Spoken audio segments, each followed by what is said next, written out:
Hi, everyone. I'm Erica. And I'm Ed. And we're here today to talk to all you new cruisers about cruise hacks and things that we've learned over the years, taking many, many Carnival cruises. Many. Not as many as some, but a lot. Plenty. We have lots of good experience, and hopefully we'll be able to have things that we can share with you that you'll find valuable. So I just kind of want to start by saying why we started cruising, which is essentially because... It was cheaper. It was cheap. But I think in doing that, we realized that it was a good price to go, but you get your room, you have incredible entertainment, all of the food that you need. Like, everything is included in the price. So you really can't, there isn't a better vacation deal that I'm aware of. 90% of the things are included. There are some extra things, but everything you actually need, everything you'd actually need, most of the things you'd want are included. So even though some, I think over the years, they've kind of gotten a little bit stingier, like there used to be free room service, then it was, you could get some stuff for free and then you could pay for some things. And now everything for, as far as room service is paid, but I'm getting a little bit ahead of myself. Yeah, let's not get ahead of ourselves here. Yeah, I know. Sorry. Okay. So we're going to talk about how to get the most from your trip, how to save money, and a lot of just many of the different types of things you're going to need to know while you are on your trip. So, like, do you know you can bring your own drinks with you?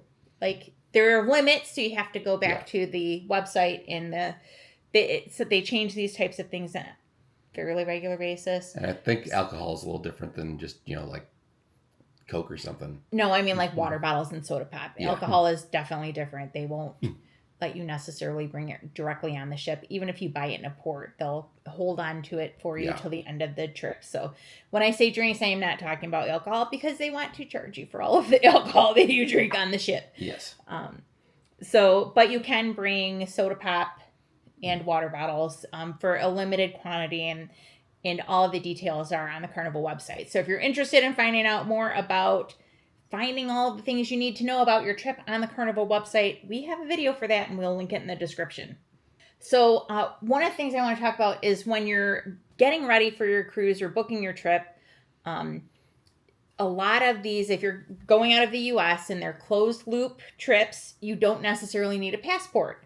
But a reason you might consider a passport is because if for some reason something happens and you have to leave, if someone's injured, and you want to be able to come back to your country, you might need a passport to get in if you come through any other method than taking the ship the whole way around. So it's rare, but occasionally it happens. You don't want to be caught the few times it does happen. So you might want to consider a passport. When you're looking for your cruise, there are a couple things that you want to look at. There is the ship type and age. So there are some small ships, there are some massive ships, and then there's a bunch of stuff in between. Yeah. And most of the small ships are getting on the older side these days. They don't really make them small anymore. Yeah, it seems like all of the new ones... relatively small. all the new ones are pretty big, mostly. Yeah.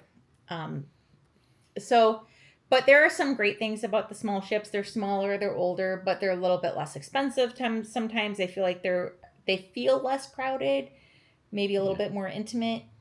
Yeah, well, intimate could also be crowded, but still, yeah. Right. But there are good things like the small ships. We've been on small ships, and I've loved the trips that we took. But then there's also the type of cabin you pick. So we're going to do a quick rundown on the cabin types. We started in an ocean view. Yeah, that was our first one because we didn't know any better. We didn't know any better, but we loved it because we didn't know any better. Yes. It was a nice room. We felt like we had plenty of space. I think the only problem was because the ocean view cabins are all low on the ship. Yep. A lot of the activities are high on the ship, so you have a lot of traveling up and down, especially typically your Lido deck's going to have, like your pool, bars, activities, your buffets and such. And that was quite a trip going back and forth. Yeah, on the smaller and medium ships, they're usually either decks 9 or 10. Bigger ships, somewhere around 16. But it's a long way from those ocean view rooms. Right. So you have to get that food. Sometimes you might want to grab food and bring it back to your room and eat it because you don't, just want to relax. Or in because there's in no your cabin. seating. There's no seating on the Lido deck. Yeah, sometimes that happens. You can't find a spot to sit. It's a long trip going back and forth. Yeah. So that I think, but other than that, I didn't mind the ocean view room. I liked it. Yeah, if it's something you want to do, go right ahead. It's not bad. And it's less expensive. It's definitely less expensive. It's the journey from there to anything you actually want to do is the issue, really. And that's really the only issue I had with it was the distance from everything else. Yeah. Next, there are inside cabins, and inside cabins exist all throughout the ship. Yeah, we've never actually booked one ourselves. We haven't, but we did last year. We took a trip, and we brought some nieces with us who stayed in the cabin across the hall from us. Yes. So, and they seemed to like it. They seemed to like it. Again, they didn't know any better. They'd never been on a trip before. Sure. But it wasn't bad. I mean, it was definitely small, but the rooms are comfortable. Like all of the things that you get in a room are the same, whether it's an interior. Like the beds are really comfortable. You have the same. It was a decent sized bathroom. I mean, for a ship, they just are what they are. You're going to have small cabins. It's going to be small.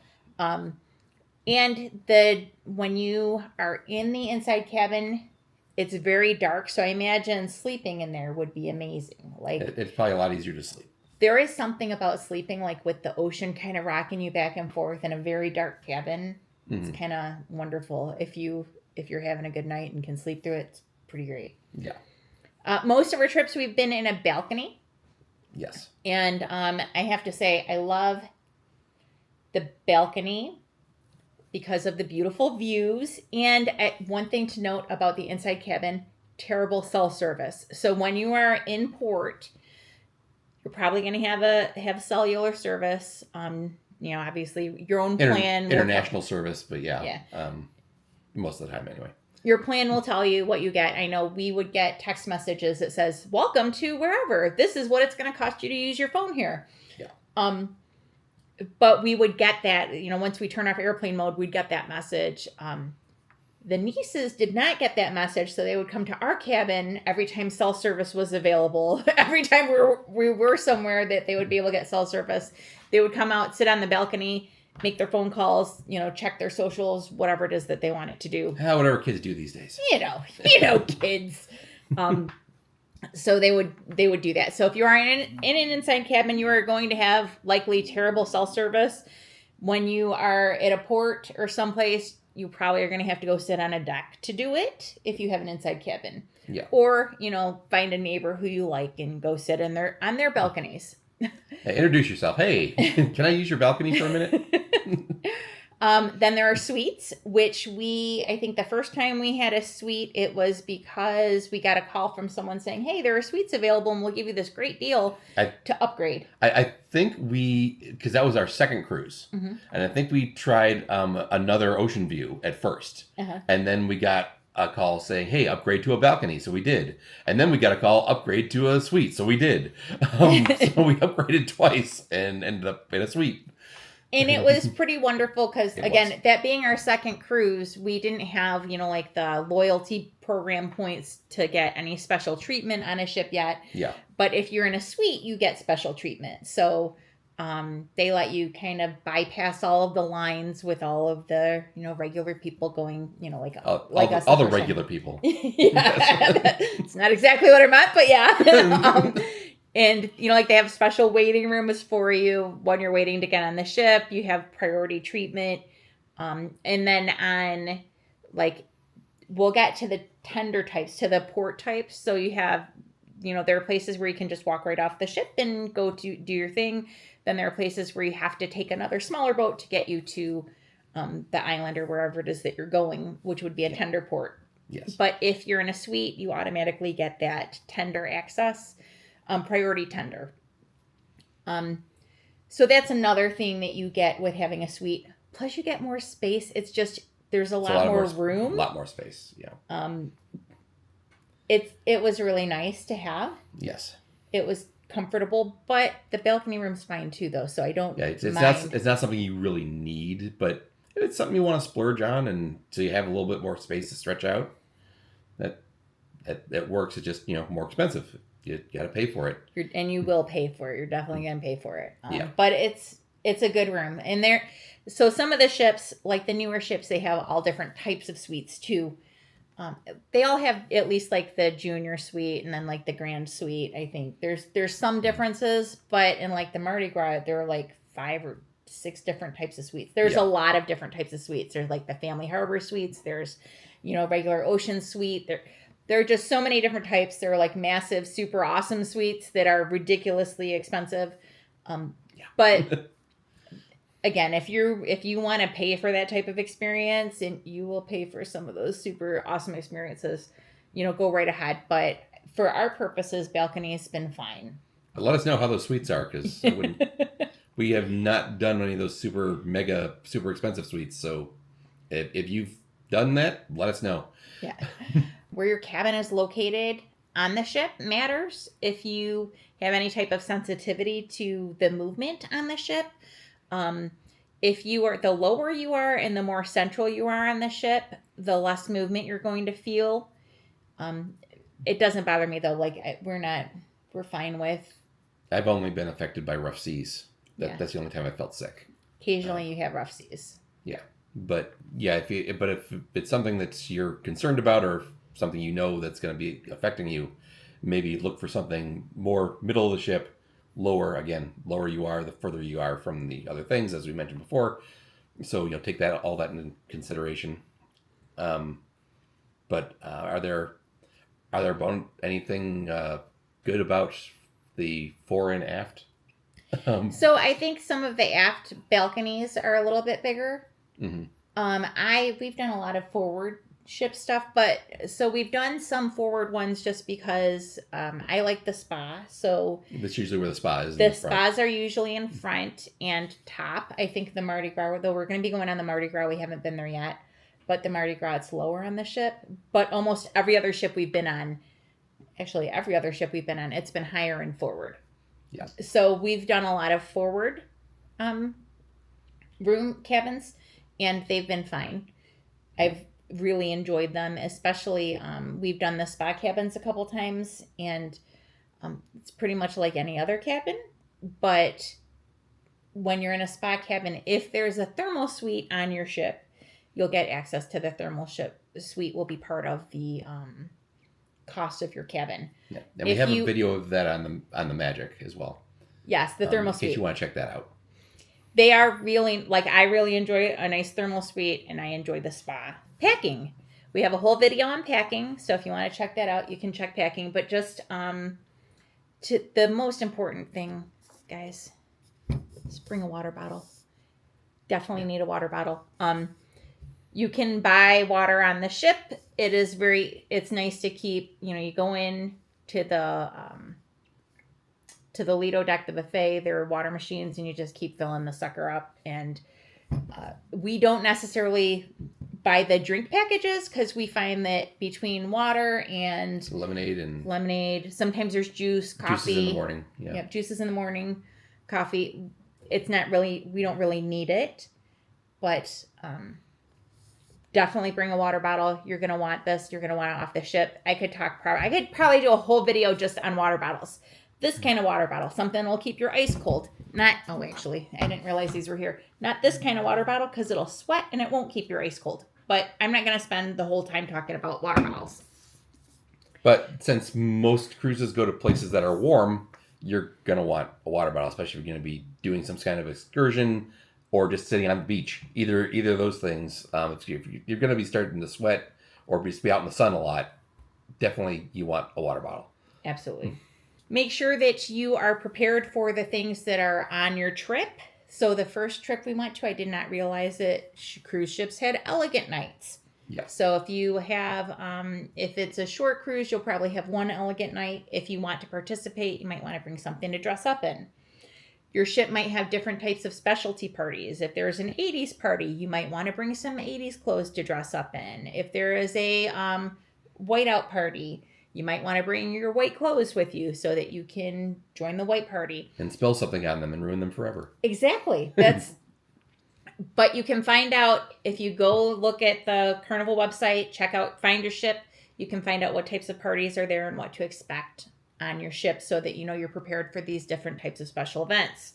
You also want to make sure that you have a power strip, most likely, and it can't have a surge protector. If it has a surge protector, they will take it from you. So make sure that you're prepared.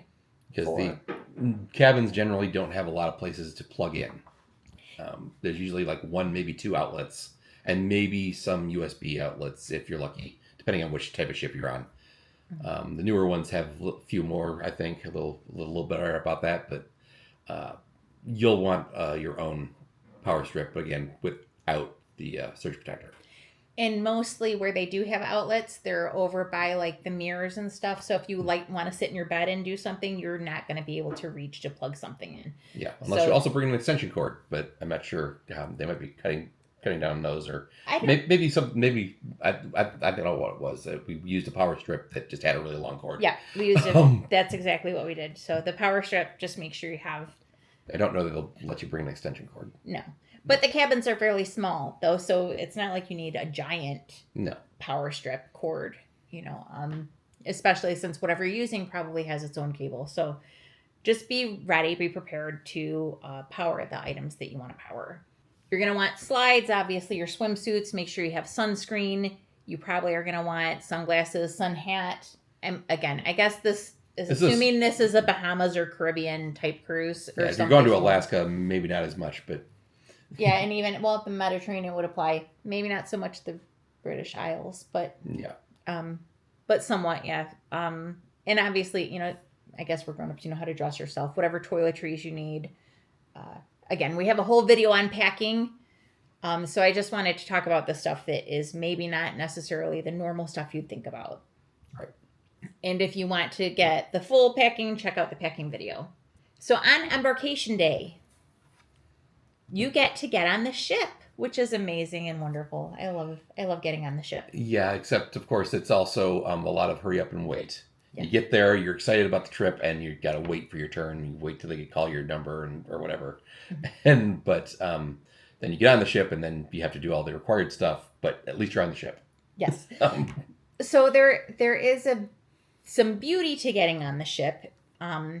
Because, immediately they start feeding you and you have access to things. Now, you're going to have checked some of your luggage, most likely, at least unless you're on a super short trip and you just brought everything with you. You probably didn't, though. You probably checked some luggage. So make sure that you have a bag packed with some essentials. If you have any medication that you need, anything that you can't wait until late at night, make sure you have it packed in a carry-on bag. Yes. Also, make sure that you don't have too much stuff with you, because when you get on the ship, you might not have access to your room right away. These poor people are working, tirelessly to get your room ready for you. Your room stewards are working very hard to get that done. But you might not have access to your room immediately when you get on the ship. So if you can check your luggage. Otherwise, you'll be the person who's stuck sitting around with piles of luggage around them. And you won't be able to enjoy yourself the way that others will. And you will see them. Yeah, you will see them. If you do have a suite, or if you're like a higher level loyalty, you might be able to access your room early. So again, it depends. They kind of change the rules on these fairly regularly. Yeah. But if you have, I think, platinum or higher, you can take your luggage to your room, drop it off at your room, and then go back out onto the ship and not have all your stuff with you. Of course, since this video is for new people, they probably don't have that. But Faster to the Fun, if you buy Faster to the Fun, I think you can. Okay. And if you have a suite, you can do that. Right. But yeah, I guess since it's for new people, you probably won't, unless you do one of those other two things. But also reminded me, as we mentioned earlier, that sometimes there just isn't any seating on the Lido deck.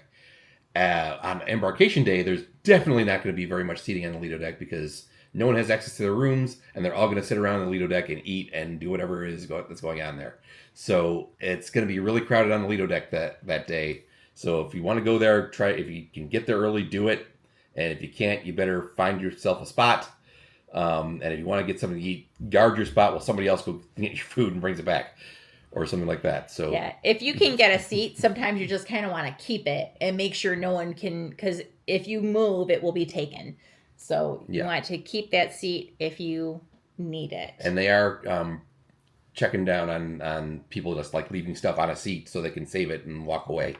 That won't necessarily keep your seat. So definitely have someone there.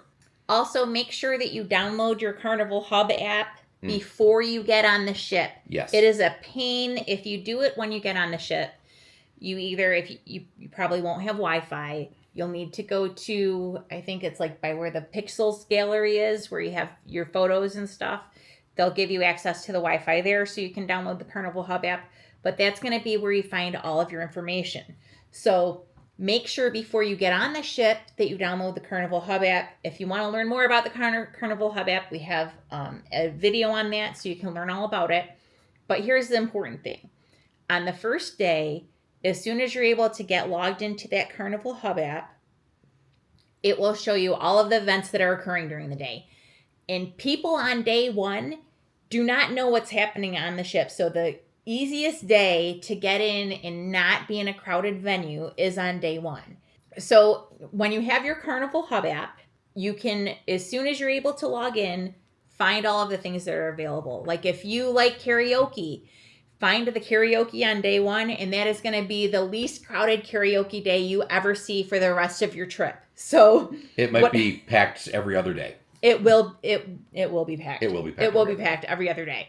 Unless some reason you end up on some crazy Twilight Zone ship where people don't like to have fun. Yeah. But it will be packed every other day. If there is comedy, well, comedy is usually later at night. They might have caught on by then, depending on what time the event is. Yeah.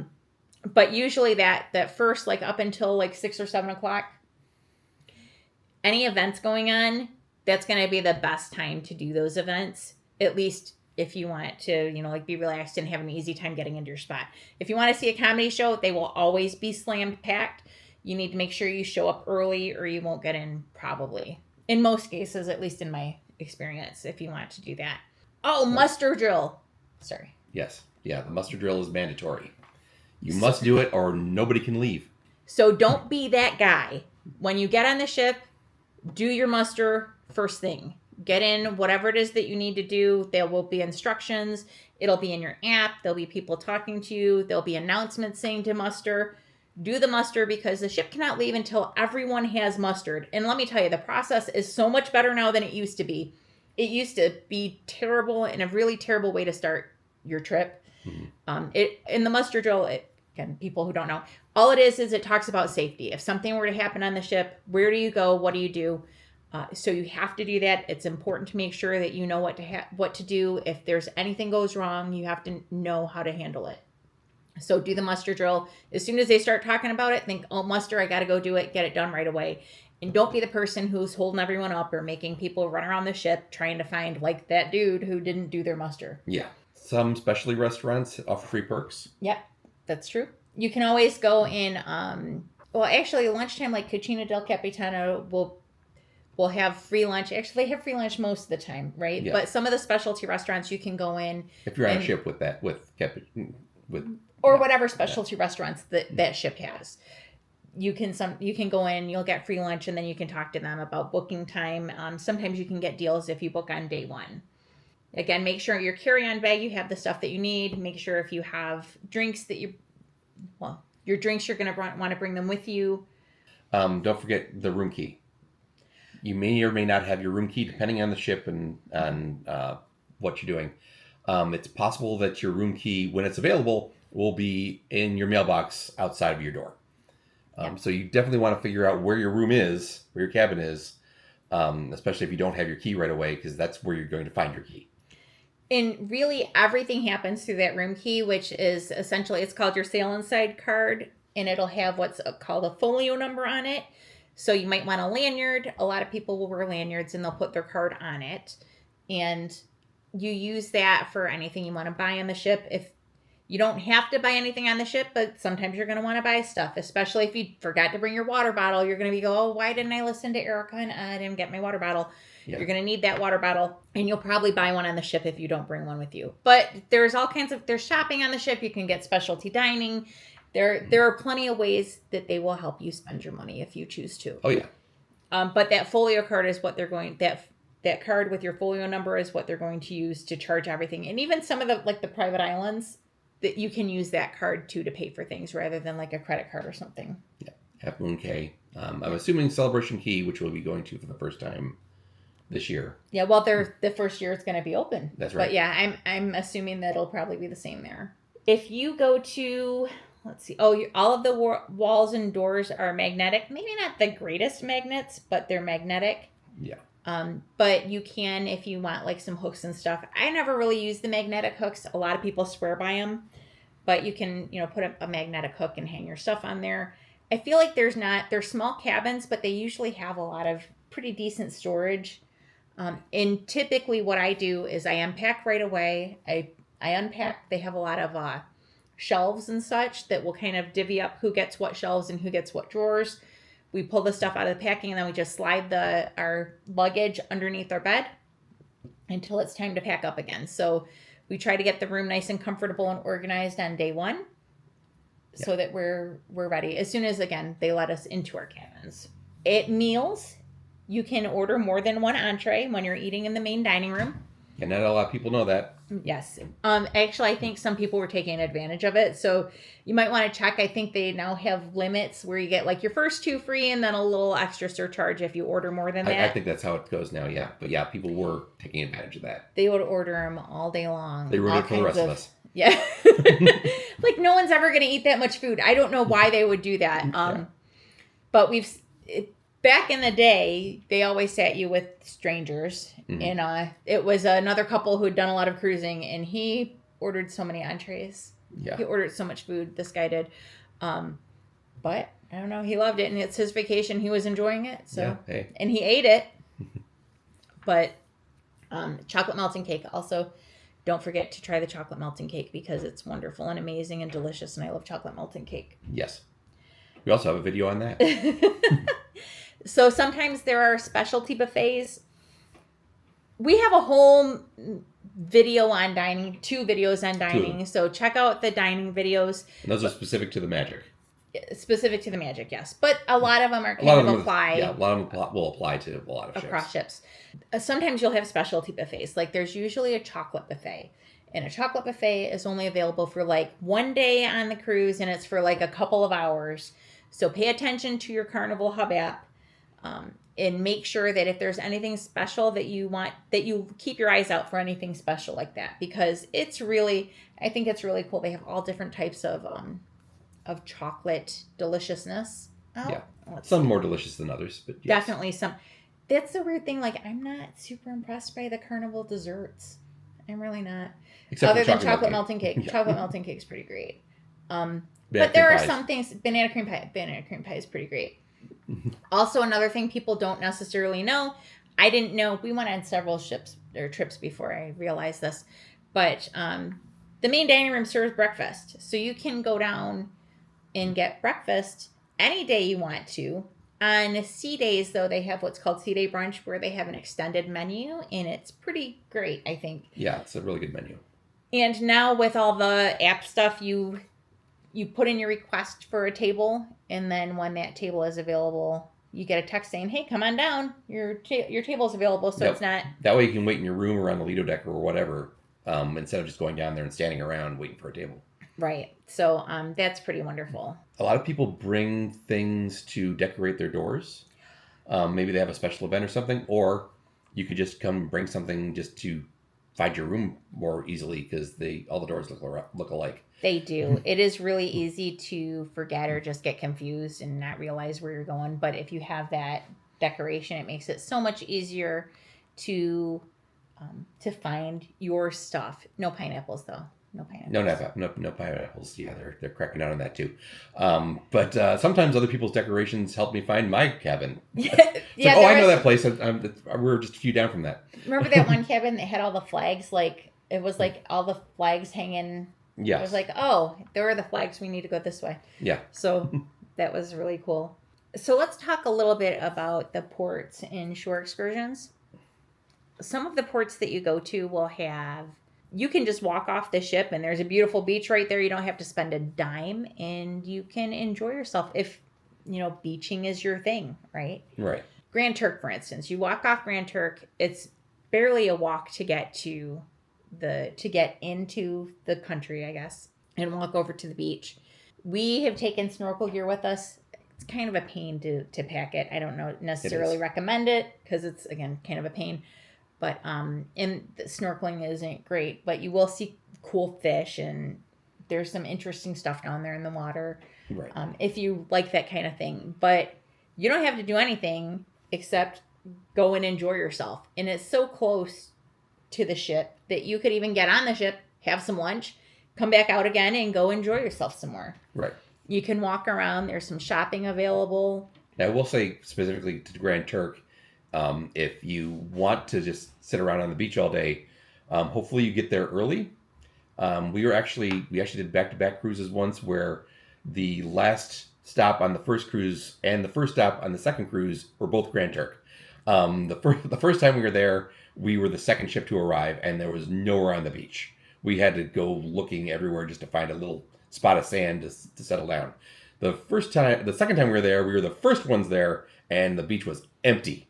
We were able to just grab whatever spot we wanted, and it was great. So depending on when you arrive there, again, that's just to Grand Turk, doesn't necessarily apply to anything else. You'll want to get there early if you want a spot on the beach that you of your choosing, rather than having to go look for something. Right. So I guess the point of that was pay a little bit of attention to the ports. You can find there's a lot of information out there. But some of those are going to be very easy to access. The walk off, walk on, it's a whole lot easier to get to than a tender port where you have to take a separate boat to get back and forth. So those are very convenient. Was it Half Moon Cay they actually feed you on the island. Yes. So they have like a barbecue set up so that you can go and eat there rather than having to. Again, only applies to that place, but yeah, only applies to Half Moon Cay.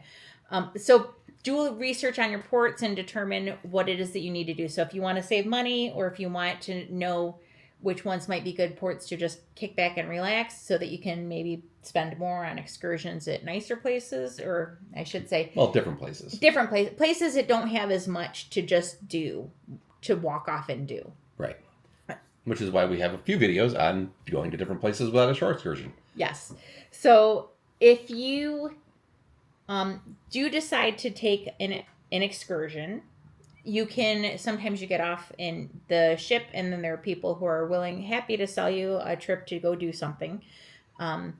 We tend to stay with Carnival Cruise shore excursions just because if something happens and it breaks down, they will not leave you behind. So when you are at a port, this is very important, you must pay attention. Be back to the ship on time, because they will leave you behind. Yes. They will. I always try to plan on being back an hour in advance. And even if you're like just cutting it close, if you're that person who always like running to the ship, they will start looking for you in advance, and they'll be announcing your names over just to make sure you didn't slip through to get on the ship. We have found, what was that one family? It was like every port. They were like, is the so-and-so family? The so-and-so family? Yeah, and they're always late getting back to the ship. Well, not late, but they're cutting it close. It was like they barely made it, and I believe they were asking not to come on anymore. They're like, you know what, maybe this isn't for you. I remember looking out and seeing people running down the dock. Just wait, don't leave without us. Like, I wonder if that's those guys, the ones they keep talking about. Yes. But you want to make sure that you have a picture ID that you can carry with you every time you get off the ship. I know we take our passports some places it's because we had to, some places just because we have them. But I never really want to take my passport book anywhere, but you need to take your driver's license or something, because you will need picture ID, and you'll need that card to get off and on. Your sail and sign card. Your sail and sign, yeah. Your sail and sign card to get off and on the ship. Okay. So we have a son who loves to go on cruises, and cruising is his favorite thing. Say hi. Oh, hi. All right. So when we leave ships, he says, I don't want to leave. I want to live here. He loves the ship so much. And I think the thing that we haven't really talked about is the kids club. And the kids club is wonderful. You are really into this, aren't you, kid? I thought it was called Camp Ocean and Circle C. That's right. Camp Ocean and Circle C. Right. So we call them a kids club because that's basically what it is. That's exact.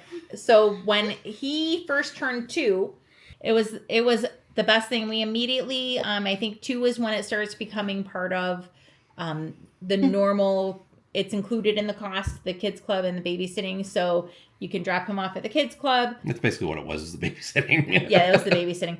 Drop him off at the kids club while we go get like a couples massage or something. Wonderful. Absolutely wonderful. On port days, if you want to do, like we left him with the kids club while we went and did ATV shore excursions. And, you know, they've always done a really good job. You can go in and check on them at any point. So some people get nervous about it. They didn't make me nervous at any point. They always give you, if you have a young kid, if you have someone who's 2 or so, they'll give you a phone just to make sure that you can stay in touch, or they can call you should anything go wrong, or you can call them if you have any questions. Right. But I've always been super comfortable with the kids club. And what did you think? Do you like the kids club? Yeah. Yeah, it's pretty cool. They usually have an arcade. See, we haven't even talked about like all the fun stuff on the ship. Make sure you just, when you book your cruise, check the floor plan of your ship, and you can see all of the different things. Just try to put a little bit of time into it. Yeah, you can find it online, and I believe it's on the Hub app as well. Yeah, it is definitely on the Hub app. So if you haven't if you're going soon and you haven't had a chance to do this, you know, it's on your Hub app. But you can find all of the things that are available for you. You can find where all of the, you know, there's a water place, there's waterworks, there's pools, hot tubs tend to be a little bit less busy because the hot tubs that are down there are just further away from a lot of the other activities. There are casinos, bingo if you like bingo. So my nieces really wanted to play bingo, so we took them to play bingo, and we had a little family bingo outing. So this is way longer than I expected it to be. I am so sorry I did not mean to take this long. I hope this has been helpful. I hope it's been useful. If you have any questions for us, please let us know. If there's anything that we missed, I'm sure there's a ton of stuff we missed because we could have been talking probably for hours about this. Let us know. All right. Thanks, guys. Bye. Bye. Thank you for watching. Be sure to like, subscribe, and ring the bell to be notified of new uploads. And while you're here, check out some of our other videos.